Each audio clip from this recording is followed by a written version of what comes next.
আমি জানতে চাচ্ছি যে ফ্যামিলি কার্ডের ফাইন্যান্সিংটা কিভাবে হবে এবং এটার সাথে নারী ক্ষমতায়নের কী সম্পর্ক, এবং এর দ্বারা নারীরা কি শুধু সুবিধাভোগী হবে না প্রকৃতপক্ষে সমাজে নারীরা ক্ষমতায়নও হবে?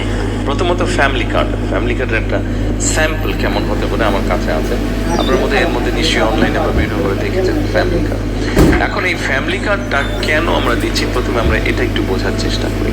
দেখুন, আপনি বাংলাদেশের প্রেক্ষাপটে আপনি একজন প্রিভিলেজড নারী, আপনি লেখাপড়া শিখেছেন, আপনার পরিবার আপনাকে সেই সাপোর্টটা দিতে পেরেছেন। আপনাদের নিশ্চয়ই অনেকের জানা আছে বেগম খালেদা জিয়া যখন সরকার গঠন করলেন প্রথমবার এবং দ্বিতীয়বার সময়টা কম ছিল, যাই হোক, ওনার সরকার থাকাকালীন সময় উনি একটা কাজ করেছেন যে আমরা সবসময় বইয়ে পড়েছি বেগম রোকেয়া এই দেশের নারীদের শিক্ষাকে উনি এনকারেজ করেছেন।